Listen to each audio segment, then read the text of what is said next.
샬롬, 오랜만에 강의를 올립니다. 그동안 쉬면서 제가 이것을 통해서 어떤 말씀을 선포해야 하는지 그것을 이제 기도하면서 고민을 했는데, 마태복음 28장 19절 20절에서 예수님께서 명령하신 것처럼 예수님께서 분부한 볼까요? 한번 28장 예수님께서 모든 민족을 제자로 삼고 아버지, 아들과 성령의 이름으로 세례를 베풀고 내가 너희에게 분부한 모든 것을 가르쳐 지키게 하라 라고 이렇게 명령을 하셨습니다. 그래서 이 말씀에 순종해야겠다는 마음이 들어서, 그래서 예수님에 대하여 그리고 주님께서 선포하신 그 하나님 나라의 복음에 대하여 이렇게 앞으로 전하도록 하겠습니다. 오늘은 가장 먼저 예수님이 그 공생애에서 처음으로 선포하신 말씀을 보도록 하겠습니다. 예수님은 이제 공생애를 시작하실 때 세례를 받으시고 광야에서 시험을 받으신 후에 그 다음에 마태복음 4장 17절을 보시면은 이때부터 이제 전파하시기를 회개하라 천국이 가까이 왔느니라 라고 이렇게 처음으로 이런 메시지를 선포를 하셨습니다. 그런데 사실 이 메시지는 예수님보다 먼저 이렇게 세례 요한이 먼저 이 메시지를 선포를 했는데요. 한번 보겠습니다. 마태복음 3장 1절에서 2절을 보시면은 그때 세례 요한이 이르러 유대 광야에서 이제 전파하기를 회개하라 천국이 가까이 왔느니라. 즉 예수님께서 전하신 메시지와 정확히 똑같은 메시지를 세례 요한이 먼저 이렇게 선포를 했습니다. 이것은 이제 이 천국이 왔다라는 것은 예수님께서 이 땅에 오심으로, 그리고 더 정확하게 말하면은 예수님께서 하나님 나라의 복음을 선포하기 시작하면서 하나님의 나라가 이 땅에 임하고 그 복음을 듣고 믿는 사람들은 그 하나님의 나라로 들어가기 시작하겠습니다. 이것은 이제 예수님께서 하신 말씀을 통해서 알 수가 있는데요. 그것은 누가복음 16장 16절을 보시면은 율법과 선지자는 요한의 때까지요 그 후부터는 하나님 나라의 복음이 전파되어 사람마다 그리로 침입하느니라 라고 이렇게 예수님께서 말씀을 하셨습니다. 이 율법과 선지자라는 것은 다른 게 아니라 구약 성경을 가리키는 용어인데요.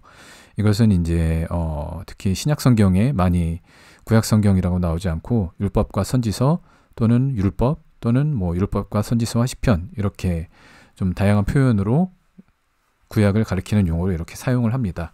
이 용어에 대해서는 이렇게 별도로 따로 이제 만약에 강의할 기회가 있으면은 강의하도록 하겠습니다. 이 누가복음 16장 16절 말씀은, 즉 율법과 선지자는 이제 구약을 말한다고 말씀드렸죠. 이 구약의 시대는 요한의 때까지이고 그 후부터 요한의 이후 바로 이제 예수님이 요한의 바로 직후에 예수님께서 이제 그 천국 복음을 선포하셨죠. 그래서 예수님의 때부터는 하나님 나라의 복음, 천국 복음이 전파되어서 사람마다 이제 그리로 들어가기 시작했다라는 그런 말씀입니다. 그래서 요한은 이스라엘 백성이 이 하나님 나라에 들어가기에 합당한 그런 사람들이 될 수 있도록 그들의 죄를 씻는 회개의 메시지를 선포하고, 그리고 그것을 위하여 회개의 세례를 행한 것입니다. 이 이제 마태복음 21장 28절에 보시면은 예수님께서 하나의 비유를 말씀하시는데,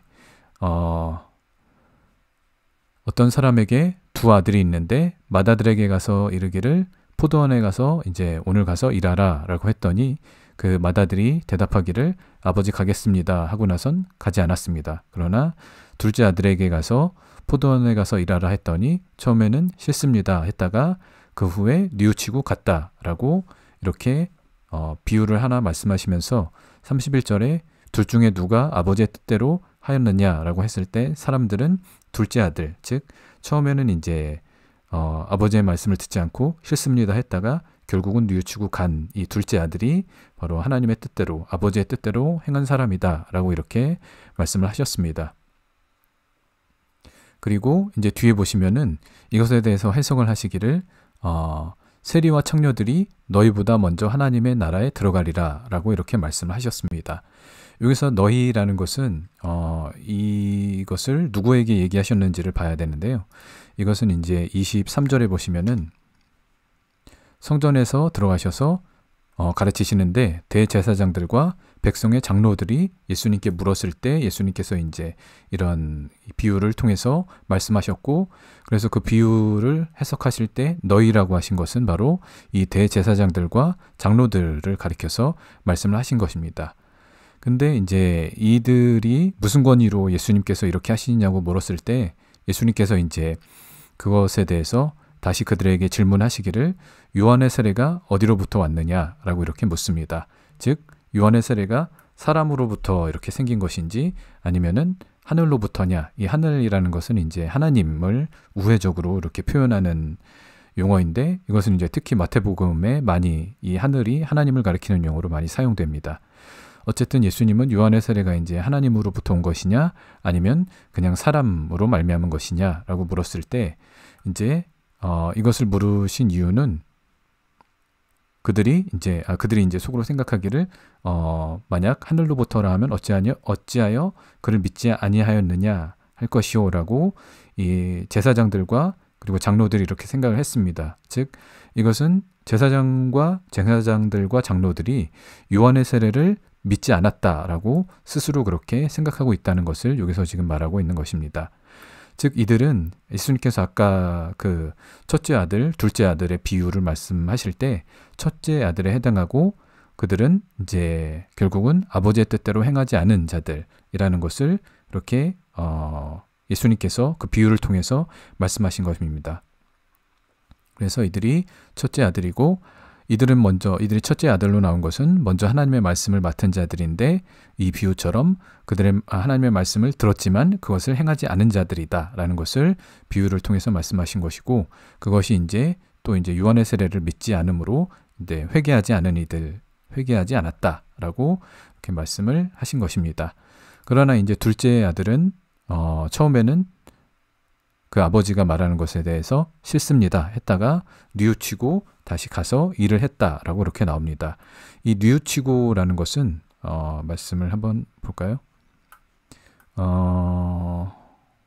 뉘우치고라는 것은 이제 회개를 얘기합니다. 그래서 이 둘째 아들은 바로 세리와 창녀들, 죄인들을 대표하는 이 세리와 창녀들로 이제 많이 얘기를 하는데, 즉 처음에는 하나님의 말씀대로 살지 않았으나 죄인이었으나 그러나 뉘우치고, 즉 이 뉘우치고라는 것은 요한의 세례를 얘기하는 문맥 가운데 나온 거기 때문에 요한이 선포한 그 회개의 세례, 회개의 메시지를 믿고 그리고 그 회개의 세례를 받고 돌이켜서 그래서 이들이 먼저 오히려 제사장들과 장로들보다도 먼저 하나님의 나라에 들어가게 됐다라고 예수님은 이렇게 비유를 통해서 말씀을 하신 것입니다.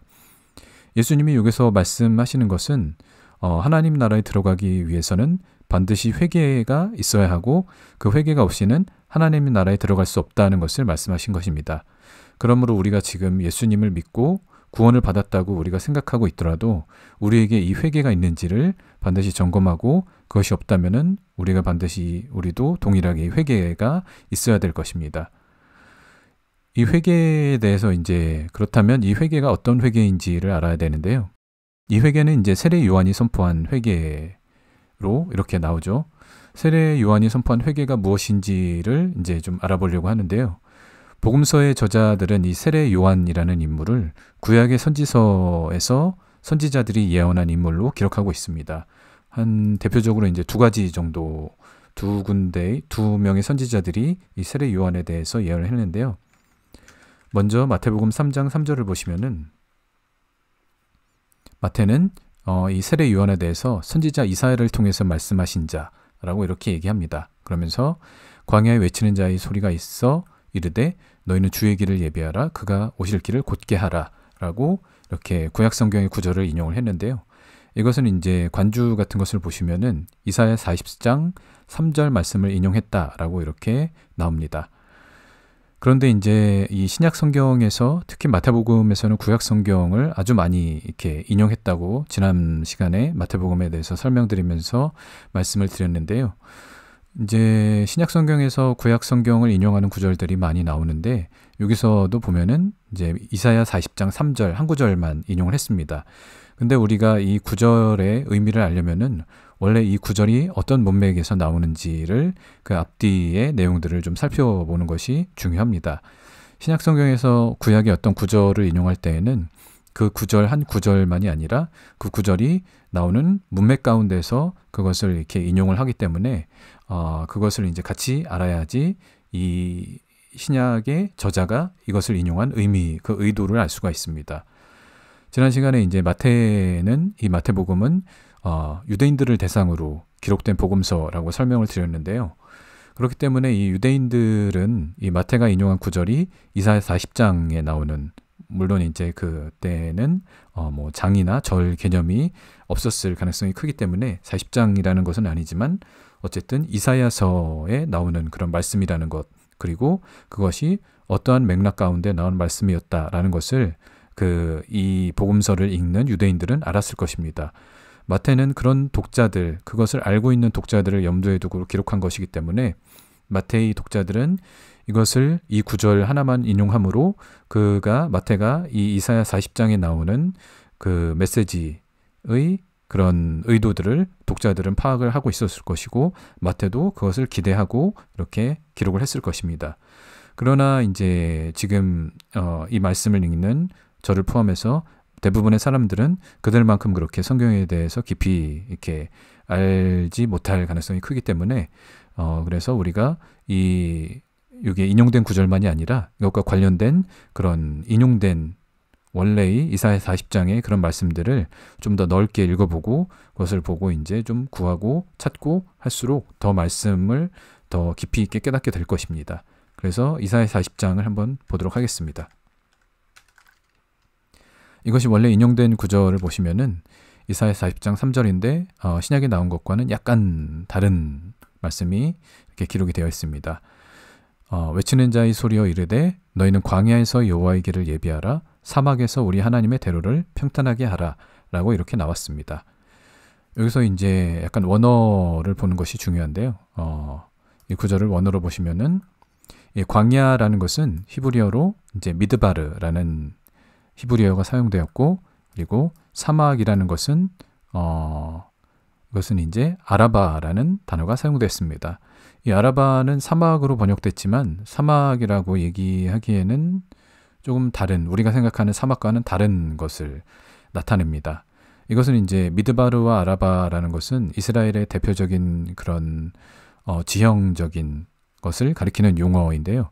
이것은 이제 지도를 보면서 보면은 더 잘 이해가 되실 겁니다. 그래서 이거는 이제 뭐 예수님 시대는 아니고 다윗 왕국, 다윗 시대의 그런 이스라엘이긴 한데 이게 이제 좀 지형이 잘 나와 있어서 이것을 좀 이렇게 가져왔습니다. 여기서 보시면은 이 아래쪽이 이제 유다 지역이고, 그리고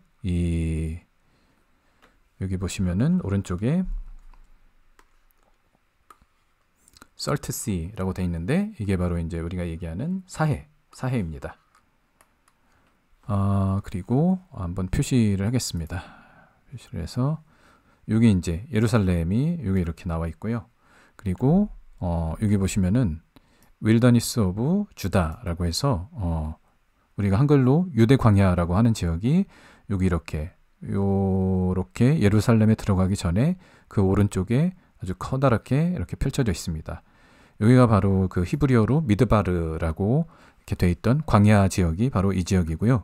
그리고 아라바라고 돼 있는 곳은 여기 좀 잘 보이실지 모르겠는데 보시면은 여기 이렇게 보시면은 영어로 아라바라고 써 있는 게 보이죠? 이 아라바라는 것은 이스라엘 전체 지도를 봤을 때 이 위쪽에 있는 여기가 이제 갈릴리고 아래가 이제 사해 지역인데 이 사해를 이제 아라바 바다라고 그렇게 아라바해 이렇게 얘기를 하기도 합니다. 그래서 이 아라바라는 것은 갈릴리에서 사해까지 요단강 인근, 그리고 사해 아래에 있는 이 지역, 이 지도상에서 회색으로 표시된 지역, 이 지역을 이제 아라바라고 하는데 여기를 뭐 이렇게 아라바 평원, 아라바 골짜기라고 하기도 하고, 그리고 이제 히브리어로 아라바라고 나온 것을 아까 그 성경 이사야 40장에서는 사막이라고 이렇게 번역을 했습니다. 근데 사막보다는 그냥 아라바라고 알아두는 게 더 편할 것 같고요. 그래서 이 지역을 이렇게 아라바라고 이렇게 볼 수가 있습니다. 그렇다면 이제 여기가 지금 예루살렘이라고 말씀을 드렸는데요. 이 미드바르라고 나오는 이 유대 광야와 그리고 그 오른쪽에 있는 사막이라고 번역된 아라바라는 지역은 이 지역에 의미하는 것은 무엇이냐면 예루살렘 이 성전이 있는 예루살렘으로 이 가는 길 가운데 가기 전에 예루살렘으로 올라가기 전에 나오는 두 가지 지형을 나타내는 그런 표현입니다. 그것이 바로 광야와 사막이라고 번역된 미드바르와 아라바라는 지형인데요. 그래서 이 광야에서 여호와의 길을 예비하고 사막에서 하나님의 대로를 평탄하게 한다라는 것은 하나님께서 그 예루살렘 그 성전에 임하시기 전에 그 이전에 어떤 그 길들을 예비한다라는 그런 지형적인 의미들을 가지고 있습니다. 그래서 이거를 이스라엘의 지도를 통해서 이런 부분들을 알 수가 있고요. 또 하나의 의미는 이 광야라는 것은 모세와 이스라엘 백성이 출애굽한 이후에 가나안 땅에 들어가기 전에 40년 동안 광야 생활을 했습니다. 그래서 그것을 의미하기도 하는데요.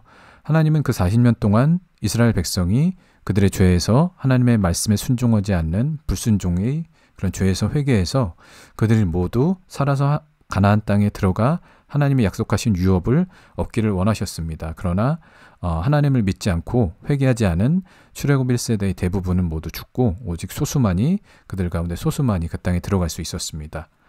그래서 이 광야라는 것은 하나님이 예비하신 유업, 하나님이 또 임하시는 그 하나님의 나라, 하나님께서 임하시는 것, 그 이전에 우리가 이제 회개할 수 있는 기회가 주어진 어떤 그런 기간, 그런 땅, 그런 것들을 의미한다고 볼 수가 있습니다. 다시 이제 이사야서 말씀을 보면은 이제 이것은 크게 두 부분으로 볼 수가 있는데요. 광야에서 여호와의 길을 예비하라, 사막에서 우리 하나님의 대로를 평탄하게 하라라고 이 두 개로 나눠볼 수가 있습니다. 그래서 광야의 의미와 사막의 의미를 이제 살펴봤고요. 여호와의 길을 예비하라와 우리 하나님의 대로를 평탄하게 하라, 이것의 의미를 좀 이제 보려고 합니다. 이것을 이제 가져와서 말씀을 드리겠습니다. 이사야 40장 3절 여호와의 길을 예비하라, 그리고 우리 하나님의 대로를 평탄하게 하라. 이제 이 회개의 사례 요한이 선포했던 이 회개와 관련해서 이 두 가지가 이제 이 회개의 의미를 담고 있기 때문에 이것을 지금 살펴보고 있습니다.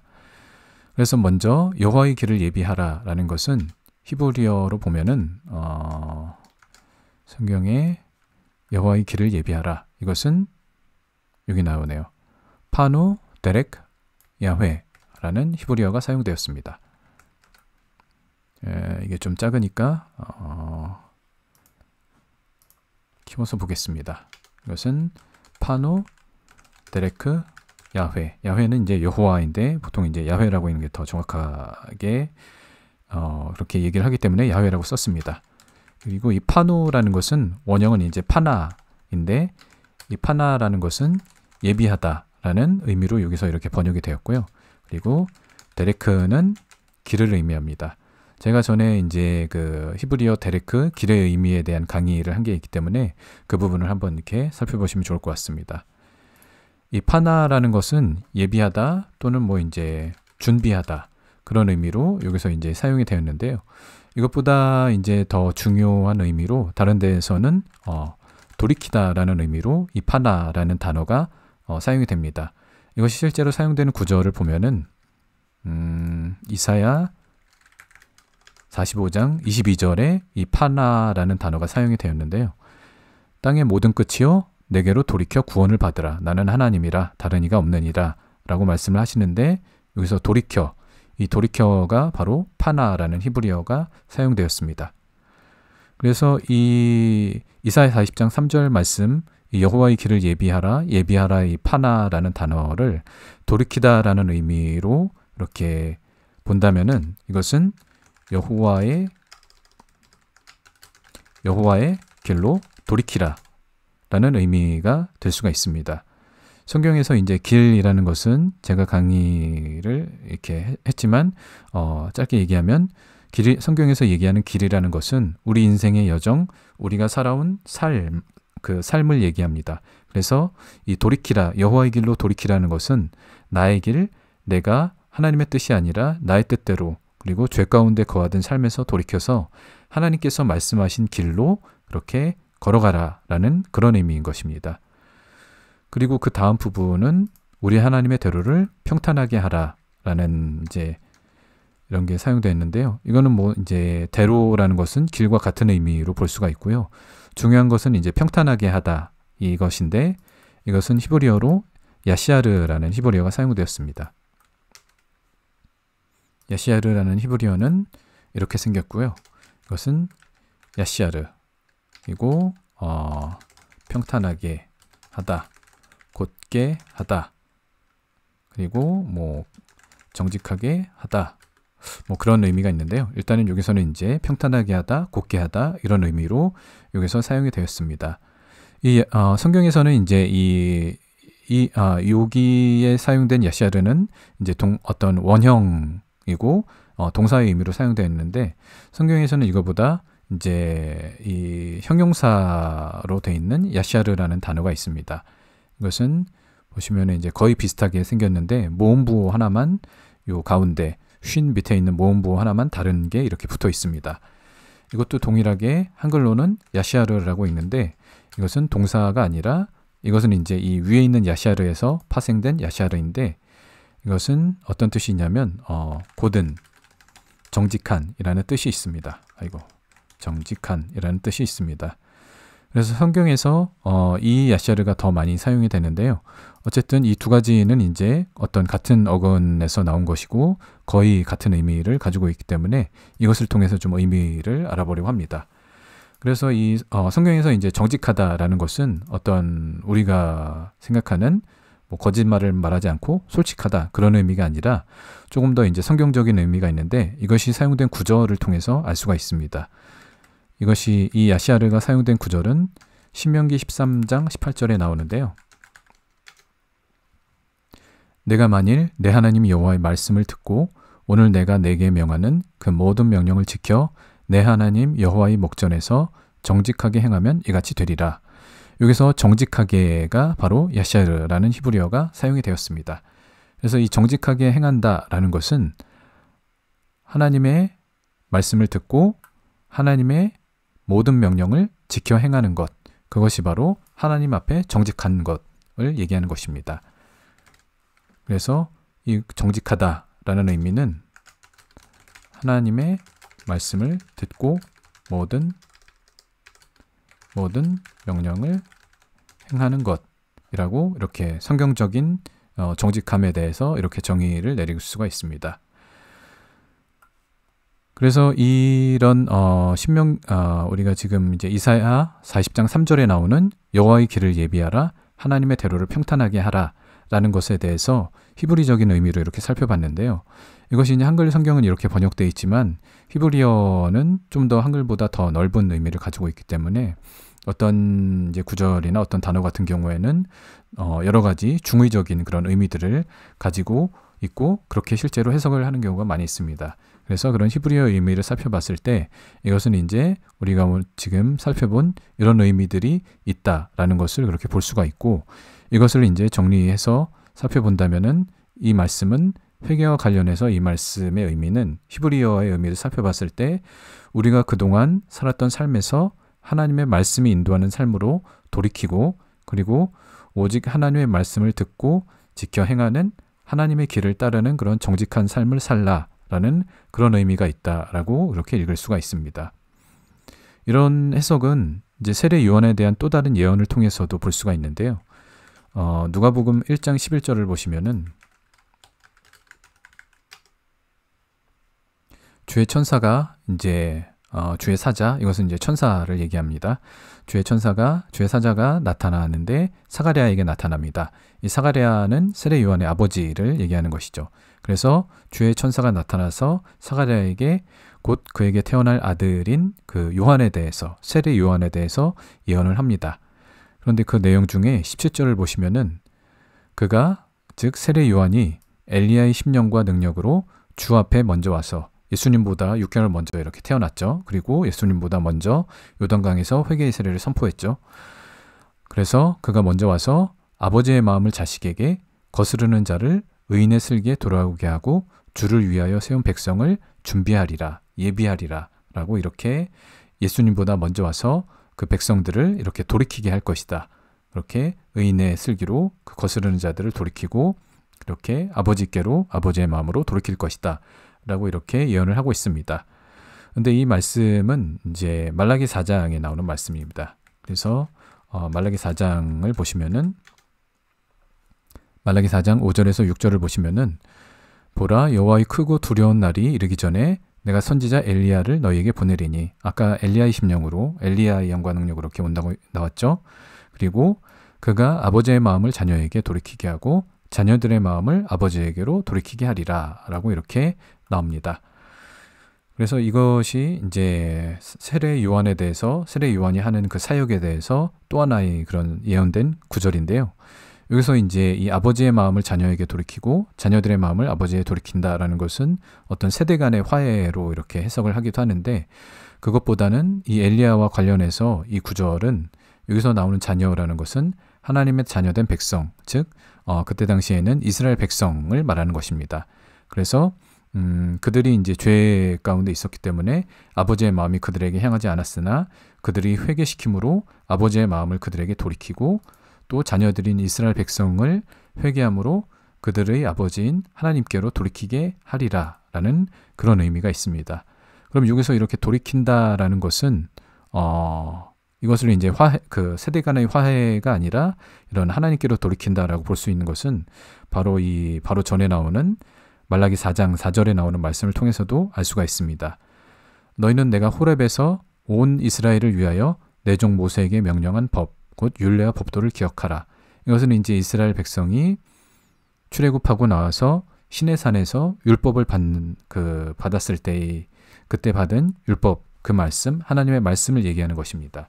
그래서 그것을 기억하라. 너희는 그 돌이키는 것이 너희가 바로 그 자녀들을 아버지께로 돌이키는 것이 바로 아버지이신 하나님께 돌이키는 것이고 하나님께 돌이킨다라는 것은 그것은 바로 내 종 모세를 통해서 준 율법, 율례와 법도라는 것은 율법을 가리키는 그런 용어로 그렇게 보면 됩니다. 그래서 하나님께서 주신 율법, 하나님의 말씀으로 돌이키고 그것을 기억하여 지키고 행하게 하라. 그것이 바로 자녀들의 마음을 그렇게 아까 그 누가복음에서는 이제 거스르는 자라고 나오는데 하나님의 말씀을 거스른 자녀들을 하나님께로 돌이키는 것이 바로 이 하나님께서 모세를 통해서 주신 하나님의 말씀을 지켜 행하게 하라라는 것입니다. 그것이 바로 이제 4절에서 6절까지 이어지는 내용으로 그렇게 볼 수가 있는 것입니다. 그래서 이 말라기와 이사야서에서 예언된 그 세례 요한의 사역은 그 하나님의 말씀을 떠난 자녀들인 이스라엘 백성을 다시 하나님의 말씀으로 돌이키게 함으로 그들이 하나님께서 이 땅 가운데 이제 예수님을 통해서 오시고 또 하나님의 나라가 임하는 것을 미리 준비하게 하는 그런 사역을 한 것입니다. 그래서 아까 이사야 40장을 봤는데요. 그 이사야 40장에서 더 이제 좀 더 봐야 할 중요한 말씀들이 6절에서 8절에 나옵니다. 아마 많은 분들이 알고 있는 말씀인데요. 말하는 자의 소리여 이르되 외치라. 모든 육체는 풀이요 그의 모든 아름다움은 들의 꽃과 같으니 그리고 푸른 마르고 꽂힌 시드나 여호와의 기운이 그 위에 불미라 이 백성은 실로 풀이로다. 그래서 여기서 푸른 마르고 꽃은 시든다라고 하는데 이 풀이라는 것은 이 백성이 실로 풀이다. 그리고 이 꽃이라는 것은 바로 이 백성의 영광, 헤세드를 얘기하는 것입니다. 이게 나오죠. 모든 육체는 풀이요 그의 모든 아름다움은 들의 꽃과 같다. 그리고 육체나 그 육체의 아름다움, 육체의 헤세드는 그런 것들은 다 시들고 없어지지만 오직 하나님의 말씀만이 영원히 남게 될 것이다 라고 이렇게 얘기를 합니다. 이것이 이제 이렇게 세례 요한에 대한 직접적인 예언으로 나오지 않지만 이사야 40장의 맥락 속에서 이 구절이 함께 세례 요한을 통해서 또한 예수님을 통해서 이루어질 그런 하나님의 역사들을 이렇게 미리 예언한 것이라고 볼 수가 있습니다. 그런데 여기서 이제 보면은 이 풀이 마르고 꽃이 시드는 것은 여호와의 기운이 그 위에 불미라라고 나오는데 이 기운이라는 것은 이것을 이제 원어로 보시면은 여기에는 기운이라고 좀 이렇게 애매한 표현이 사용되어 있는데 히브리어에서는 이 기운이라는 것을 루아흐라는 단어가 사용되었습니다. 그리고 이 루아흐는 잘 아시는 분은 아시겠지만 영을 가리키는 것입니다. 근데 여호와의 기운이라고 했기 때문에 이 여호와의 기운은 루아흐 야훼, 즉 하나님의 루아흐, 하나님의 영, 즉 하나님의 영은 성령을 얘기하는 것이죠.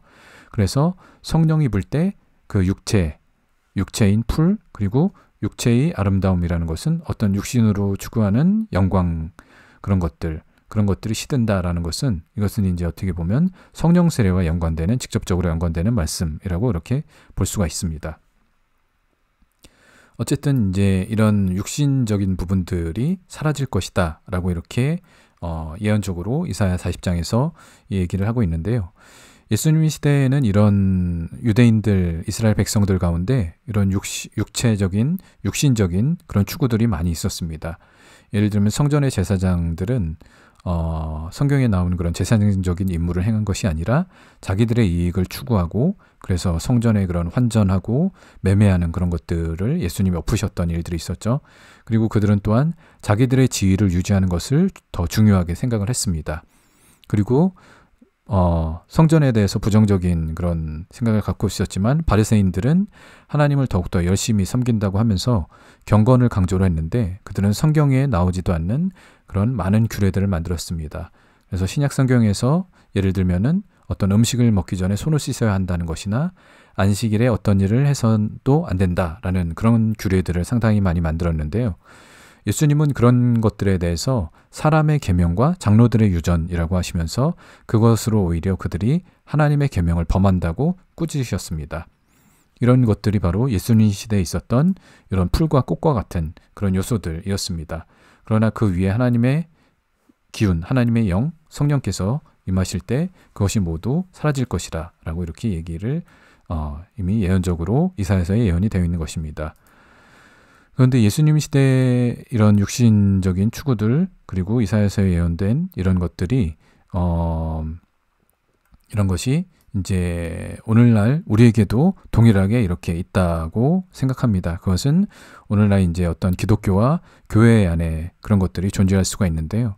우리가 하나님을 믿고 예수님을 믿고 그리고 신앙생활을 하는 가운데 있어서 오직 하나님의 말씀에 순종하려는 것이 아니라 어떤 나의 필요, 아니면은 나의 사역, 내가 원하는 것, 내가 행하고자 하는 것을 위해서, 그것을 위해서 신앙생활을 한다면은 우리는 예수님 시대에 어떤 자기의 유익이나 자기가 원하는 것을 행하기 위해서 일했던 그런 제사장들과 다를 바가 없습니다. 또한 그런 것이 아니더라도 우리가 어떤 열심히 신앙생활을 한다고 하더라도 그것이 성경에 기록된 하나님의 말씀대로 하는 것이 아니라 우리가 알게 모르게 기독교나 또는 교회에서 만들어낸 전통이나 어떤 관례적인 것을 열심히 그런 사람들이 만들어낸 그런 개념적인 종교적인 부분에 있어서 우리의 열심이 있다면은 그것은 바로 그것 또한 여호와의 기운으로 이렇게 사라져야 할 그런 육신의 추구, 육신적인 그런 경건의 행위가 될 수가 있습니다. 이사야는 이것이 그런 것들이 바로 풀과 꽃과 같으며 하나님의 영이 임하시면 모두 사라진다라고 얘기를 하고, 오직 영원히 서는 것은 하나님의 말씀만이 영원히 선다라고 이사야는 그렇게 예언을 한 것입니다. 그러려면 이제 우리가 이런 풀이나 꽃과 같은 그런 육신적인 추구들, 인간적인 요소들, 그런 것들을 다 이렇게 없애려면은 우리가 목회자이든 성도든 관계없이 하나님의 말씀이 무엇을 말하는지, 예수님이 무엇을 말씀하셨는지 그것을 매일 묵상하고 그 말씀으로 매일 돌이키는 회개의 삶, 그 말씀을 행하는 삶을 살아야 할 것입니다. 세례 요한은 이런 삶에서 돌이켜서 회개하여서 하나님의 말씀을 온전히 순종하여 앞으로 임할 하나님의 나라에 들어가기에 합당한 백성이 되라고 이렇게 선포를 한 것입니다. 세례 요한이 선포한 회개의 메시지는 이런 이제 선지서의 말씀과 함께 좀 더 이제 깊이 나눌 내용들이 많이 있지만 시간 관계상 오늘 강의는 이제 여기까지 하기로 하고요. 만약에 기회가 된다면은 책을 통해서 더 자세히 나누도록 하겠습니다. 그래서 오늘 나눈 말씀들을 다시 한번 생각해 보시고 이 말씀을 듣는 모든 분들이 이렇게 하나님의 말씀으로 돌이켜 매일매일 하나님의 말씀으로 돌이켜서 하나님 보시기에 정직하게 행하는 삶을 살 수 있기를 그렇게 기원합니다. 오늘 강의는 여기까지입니다. 감사합니다.